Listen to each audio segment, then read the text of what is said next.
Eu vou abordar aqui o assunto da transposição do Rio São Francisco, que é o assunto do momento para todos nós nordestinos, mas antes gostaria de fazer um pequeno pronunciamento a respeito da carga tributária do nosso país.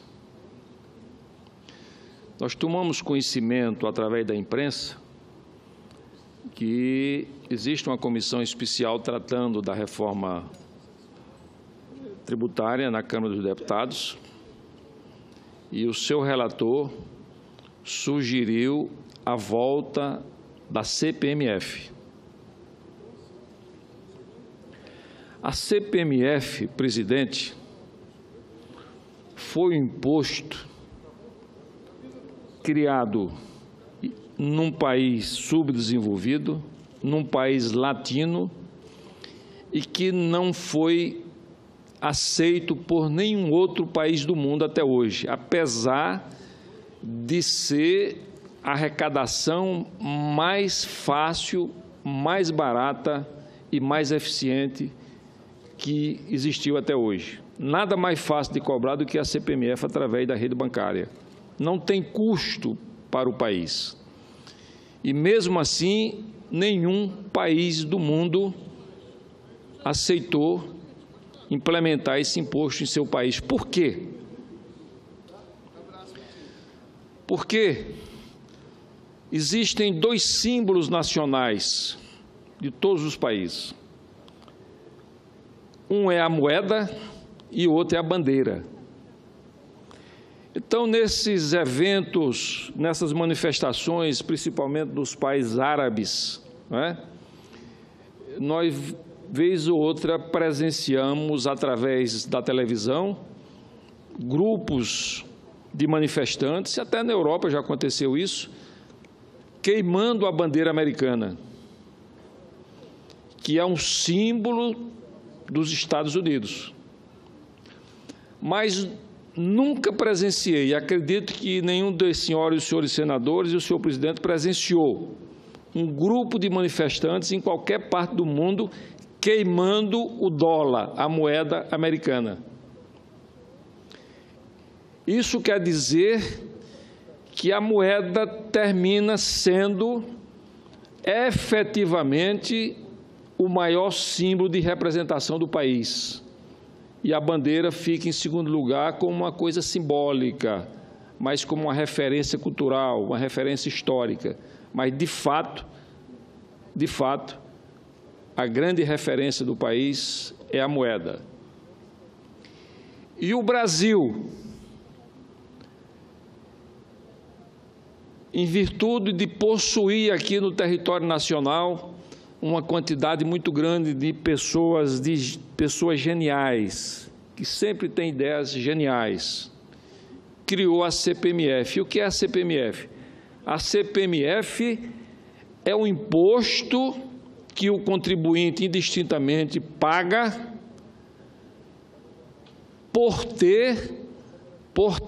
por usar a moeda nacional, ou seja, se o brasileiro valoriza a moeda do país, que é o maior símbolo do país, se ele usa a moeda, ele é penalizado com o imposto, porque respeita a moeda do seu país. Você vê que nem o Estado Islâmico até hoje desrespeitou a moeda americana, queimando o dólar. E nós, com a CPMF, tivemos a ousadia de desrespeitar a moeda nacional. E aí eu vou ser mais claro em relação a esse assunto. As quadrilhas que roubam medicamentos, elas distribuem esses medicamentos nas farmácias, como são medicamentos, como é uma mercadoria que não tem nota fiscal, então eles entregam aquelas farmácias e recebem o pagamento em moeda corrente. Ou seja, as quadrilhas que roubam medicamentos do país não pagam CPMF, porque a sua transação é em moeda corrente, é em real. Os contrabandistas que também contrabandeiam os cigarros, que dá um prejuízo muito grande. O ano passado, aqui no fim do ano, eu e a senadora Ana Amélia falamos que o Brasil teve um prejuízo em 2016 de 115 bilhões de reais em função dos contrabandos. Também esse setor privilegiado do país, no caso de implantação da CPMF, também não paga CPMF. Existe um sistema intensivo no país de escambo de mercadorias, ou seja, quadrilhas roubam veículos do país e trocam por drogas. É um escambo, não tem circulação de moeda e, portanto, não tem o uso da rede bancária e, portanto, não paga a CPMF. Quando se troca droga por armas, também não tem CPMF, porque é um sistema de escambo. E toda essa movimentação de venda de droga no país, dessa distribuição de drogas no país, também não paga CPMF, porque toda a movimentação é feita em moeda corrente ou troca de mercadoria por mercadoria. Isso quer dizer, em resumo, o seguinte, senhor presidente, é que se o cidadão, se o empresário, se o assalariado é honesto, é trabalhador, é formal, é correto, é legalizado, ele é punido com a CPMF. E, portanto, eu fiquei muito triste quando eu vi o deputado federal propor o retorno da CPMF ao país. Não só por ser um imposto exótico, repito, que só existe no nosso país, por trazer grandes prejuízos à economia nacional, mas, sobretudo, porque relembra um grande equívoco do Brasil de criar a CPMF. Então, isso nos envergonha, inclusive, das pessoas dos outros países, nos sistemas econômicos, nos bancos, né, nas organizações internacionais, ficam achando que nós, brasileiros, somos bobos de tratando ainda de um assunto desse, né? Então, eu quero aqui prevenir, mais uma vez, que este imposto tem que ser repudiado, como foi pela maioria da população brasileira quando, no governo anterior, se pensou em implementar esse imposto, que é, sem dúvida nenhuma, um castigo, uma punição para os brasileiros patriotas, honestos, corretos e que amam o país. Agora quero, senhor presidente, falar um pouco da transposição do Rio São Francisco, que parlamentares paraibanos, nordestinos já falaram tanto, mas é um momento de tanta alegria, de tanto congraçamento, que nós não poderíamos deixar de falar a respeito deste assunto. Hoje nos faz lembrar o hino que foi criado há 70 anos, exatamente no dia 3 de março de 1947, pelo grande compositor e cantor Luiz Gonzaga e pelo compositor Humberto Teixeira, que foi o hino, o segundo hino nacional e o hino do Nordeste, que é a canção Asa Branca, que fala exatamente de forma poética a respeito de todos os problemas, o sofrimento, as angústias, porque tem passado o povo nordestino durante os períodos de seca. Então, quero aqui, nesse momento, exatamente rememorar esse hino que nós consideramos como o hino nordestino. Nós temos o hino brasileiro e temos o hino nordestino, que é a canção Asa Branca, de Luiz Gonzaga e Humberto Teixeira, que no dia 3 de março completou 70 anos. Mas antes de falar da transposição, quero me lembrar aqui dos seus precursores. Na Paraíba, nós tivemos 3 precursores que sempre almejaram, que sempre desejaram a realização e a concretização desta grande obra. E aqui quero dizer, me lembrar inicialmente do ex-senador Marcondes Gadelha, que foi senador comigo aqui nessa casa, depois deputado federal, é uma grande liderança paraibana, e o senador Marcondes Gadelha, não só na Paraíba, não só no Nordeste, mas no Brasil, foi o maior defensor da transposição do Rio São Francisco. Eu até faço um paralelo em relação à luta do senador Marcondes Gadelha, porque foram duas lutas que tiveram sucesso e que, na época, eram tidos como ideias de sonhadores, que foi a renda mínima do senador Suplicy. O senador Suplicy batalhava tanto, falava tanto na renda mínima, e nós aqui no Senado, no Congresso Nacional, achávamos que era um sonho distante, e hoje o que deu estabilidade ao Nordeste desses anos de seca, sem invasões, sem tumultos, não é? Foi exatamente a Bolsa Família, que não é mais nem menos do que a renda mínima preconizada pelo senador Eduardo Suplicy. Da mesma forma que hoje nós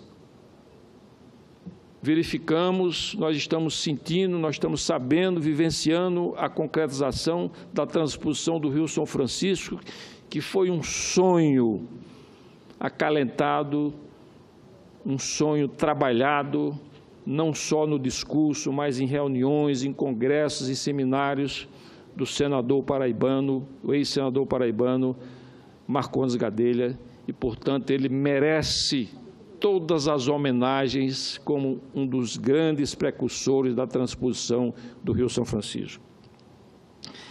Queremos lembrar aqui também outro paraibano, como nós chamamos lá na Paraíba de Caririzeiro, que é uma região muito pouca densidade de chuva, uma região que chove pouquíssimo, né?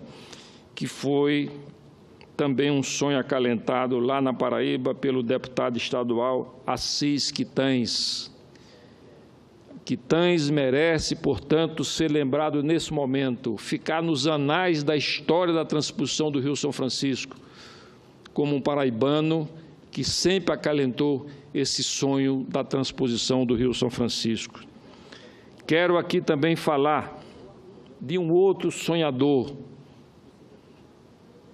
que tem a sua vida também no Vale do Piancó, que é outra região muito seca, muito precária em relação à densidade pluviométrica, que é o Padre de Jaci Brasileiro. Em todas as suas orações, em todas as suas pregações, ele também sempre foi visto como um grande sonhador deste grande empreendimento. E eu quero aqui mandar um recado, mais uma vez, como já o fiz, para o Padre de Jaci Brasileiro, de que o segundo sonho dele também vai ser realizado, que é a construção do ramal Piancó, que é uma continuidade do eixo norte, que vai perenizar o rio Piancó e levar água para as barragens, o conjunto de barragens Curemas Mãe d'Água, que é a maior acumulação d'água do estado da Paraíba, que hoje está quase próximo de 2% a 3%, né? Foi construído e inaugurado em 1942. Em 1946 foi inaugurado esse conjunto de barragem com capacidade de 1.333 bilhões de metros cúbicos, e por mais de 20 anos foi a barragem de maior capacidade de acumulação no Nordeste brasileiro. Então, esse ramal Piancó vai exatamente levar água para esse conjunto de barragens. O excesso de água desse conjunto de Curemas Mãe d'Água vai perenizar o rio Piranhas em direção ao Rio Grande do Norte, que ao chegar no Rio Grande do Norte recebe o nome de Piranhas-Açu e que vai levar água para a barragem de Armando Ribeiro, no estado do Rio Grande do Norte, popularmente chamado Barragem de Açu. Portanto, Padre de Jaci Brasileiro, esse segundo sonho seu vai ser realizado como continuação da transposição do Rio São Francisco, logo após a conclusão do eixo norte, que vai demorar aí de 6 a 7 meses, em função de problemas técnicos em relação ao abandono da obra por uma grande construtora. Então, o governo vai iniciar. Esta é uma promessa, uma garantia do presidente Temer e do atual ministro Helder Barbalho, ministro da Integração Nacional, que tem sido um grande batalhador, que deu um ritmo diferente a esta obra da transposição do Rio São Francisco. E aqui gostaria de dizer e repetir o que já foi dito. Ontem, nesta madrugada, chegou na cidade de Monteiro, né, no Cariri paraibano, as águas do Rio São Francisco, e amanhã estará presente lá em Monteiro o presidente Temer, que vai com uma comitiva de parlamentares paraibanos e nordestinos para marcar oficialmente a inauguração e a chegada da transposição do Rio São Francisco na cidade de Monteiro. E é importante aqui rememorar, como já foi dito, que é de extrema importância essa chegada das águas, porque depois de Monteiro vem a cidade de Camalaú, em seguida a cidade de Buqueirão, onde está a barragem que abastece mais de 1 milhão de habitantes,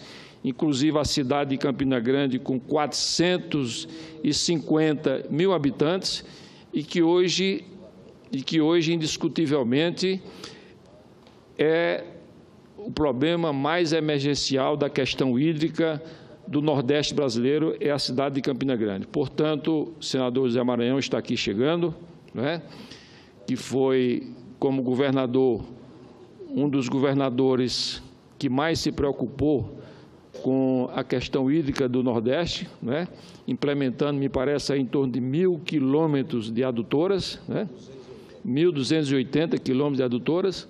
Portanto, o senador José Maranhão é um profundo conhecedor da questão hídrica da Paraíba e, portanto, está, como todos nós, né, nos congratulando e nos vivenciando esse momento de alegria e de satisfação com a chegada das águas da transposição na cidade de Monteiro. Mas é importante também, senador, feitas essas homenagens aos paraibanos, né, é importante rememorar que esta obra teve início, essa obra arrojada, teve início no governo do presidente Lula.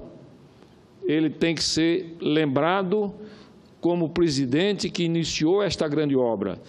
Houve a continuidade no governo da presidente Dilma e agora no governo do presidente Temer, né, mercê de um esforço de todos os parlamentares dos 4 estados envolvidos, que vão ser beneficiados nesta transposição, que é a Paraíba, Pernambuco, Rio Grande do Norte e Ceará. Houve um esforço conjunto de todos os parlamentares, senadores e deputados, e este trabalho sensibilizou o presidente Temer para que ele aumentasse de forma significativa os recursos financeiros para que esta obra fosse acelerada e hoje tivéssemos a satisfação de estar falando na chegada das águas da transposição na cidade de Monteiro. Portanto, é de fundamental importância que todos os paraibanos, todos os nordestinos tenham pleno e total conhecimento do esforço que houve por parte do presidente Temer para a aceleração desta obra. E repetindo o que já falou o senador José Maranhão, esta obra não tem dono. Ninguém no Nordeste brasileiro avoque o direito ou a paternidade desta obra. Esta é uma obra do Nordeste, é uma obra do povo nordestino, é uma obra que houve um congraçamento de esforços de todos. Não conheço ninguém, nenhum parlamentar da Paraíba, nenhum governador da Paraíba ou do Nordeste brasileiro que tenha feito qualquer gestão no sentido, neste momento, desde que iniciou essa obra, no sentido de prejudicar o andamento da transposição. Pelo contrário, houve um congraçamento de todos, no sentido de que esta obra se acelerasse e hoje resolvesse esta questão emergencial, principalmente de Campina Grande, que é uma cidade com 450 mil habitantes, mais um conjunto de 17 municípios que totalizam mais de 1 milhão, que depende do açude de Boqueirão e que hoje tem menos de 4% da sua capacidade. Portanto, nós estávamos, podemos dizer assim, no prazo máximo de chegada. Não poderia demorar nem 60 dias, porque Campina Grande ia entrar em colapso, porque as outras cidades ainda poderiam até ser resolvidas de forma precária com carro-pipa, mas uma cidade, uma metrópole como Campina Grande, com 450 mil habitantes e com fluxo de pessoas de fora, de estudantes, de empresários, de comerciantes, de turistas, isso dá um total, uma circulação em Campina Grande em torno de 600 mil pessoas por dia. Jamais poderia ser atendido essa questão hídrica de forma improvisada ou de uma forma precária, como é a questão da distribuição da água por carros-pipas. Portanto, quero aqui terminar o meu breve pronunciamento, fazendo o meu congraçamento, demonstrando a minha alegria, que é a mesma alegria de todos os paraibanos, seja do litoral, do sertão, do Cariri, do Curumatau, de todas as regiões paraibanas. Essa grande satisfação, essa alegria, esse contentamento de termos agora, de presenciar amanhã a inauguração oficial das águas da transposição que chegaram nessa madrugada na cidade de Monteiro. Muito obrigado, senhor presidente.